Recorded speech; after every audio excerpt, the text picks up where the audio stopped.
We should think in a little more detail about this wrench problem and specifically how it is that you get the distance from the pivot point perpendicular to the line of action.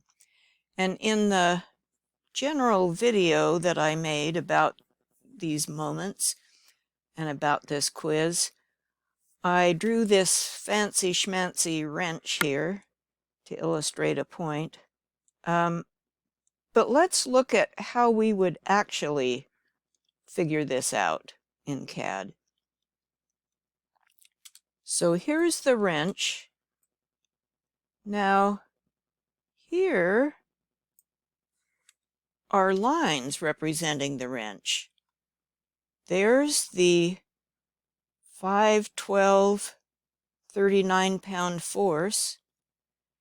There's the 15/8 wrench handle, and that's all I need. And by the way, how did I get those? How did I get those lines at that angle? For the 512 force, I'll start my line.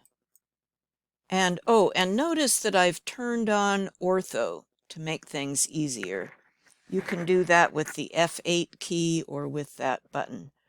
So 512, I will go over 12, 12, enter. And I will go up 5, 5, enter. And then I could just type C for close. And there's a line that is at precisely the right angle. C for close is kind of cool. It saves you some time. If I forgot to type C for close, of course, I could just type a line and go from that point to that point. That works just fine too. Okay, now I can erase my 5 and my 12 things. Then for the steeper wrench handle, I'll do the 8 and the 15. So over 8, enter. Up 15, enter. And I will type C for close. And there's the steep angle for the handle. And there are my two lines. That's how I got these. Now I will turn my ortho off so I don't mess myself up. And it's always a good idea to go back and double check things. So did you really do what you think you did? So is this line really 17 inches long? That's a number that we need. One thing we could do is the list command, and it's probably up here under the measure things. Well, no, I don't know where it is. It's somewhere. I just type LI for list, enter, select object, OK, enter, and it pops up information about that line, and there it says, yes, it is exactly 17 long. Good, that's what I wanted. And now, what can we do? Now we want to go, here's a picture of the wrench. We want to go from the pivot point perpendicular to the line of action. So from this pivot point up here, we want to go down perpendicular to this 39-pound force line. Well, I have no idea how long I drew this thing, but clearly it's not long enough. If I tried to draw a line from here and to go perpendicular to that one, I need it to be out here somewhere, so that's not going to work. What could I do? I could do something. I need to make this line longer. And I can think of at least 3 ways to do that. One, in your O-snaps, if you have extension turned on, that's a really good idea.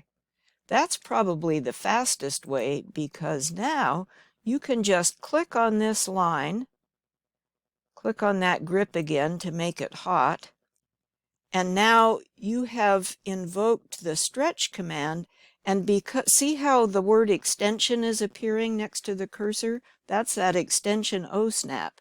It is keeping this line along the same trajectory and just extending it. So I can go way the heck out here. Doesn't matter. There, now I've got a long enough line. Two other things I could have done. One, I could use the scale command, or SC for scale.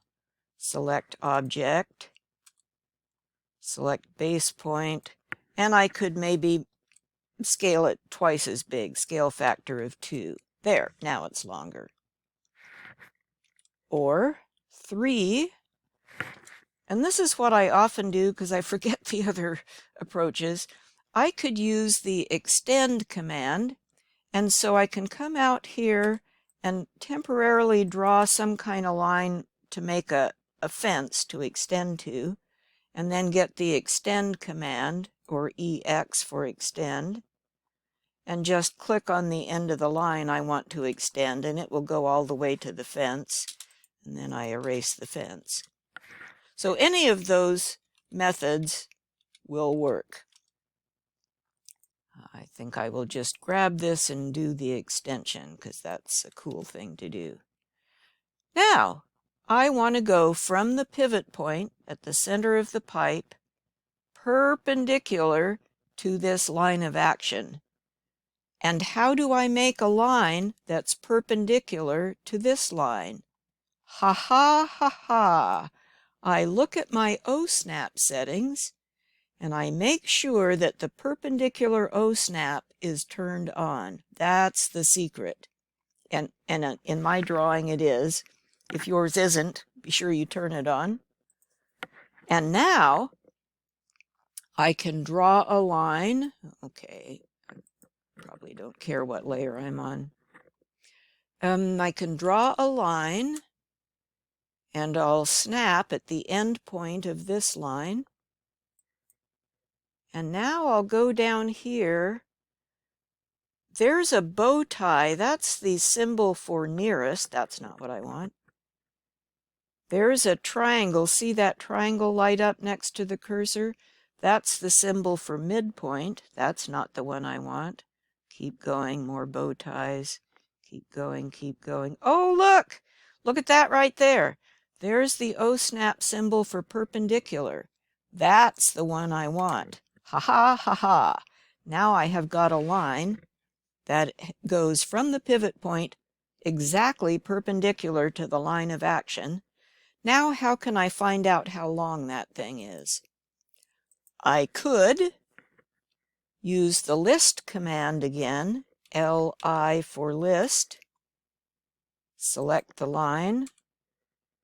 There's the length, 10.769 and 0.2 of a thousandth. Okay, so that's one thing I could do. Another thing I could do is I could dimension it. Now, if I use the linear dimension, that's probably not going to work, because linear is going to take me horizontally or vertically. What I do want is the aligned dimension. I could do that. And I could go from the pivot point down here, perpendicular to the line of action. And oh look, I got the same number. So yay. So that's how you can approach this wrench situation.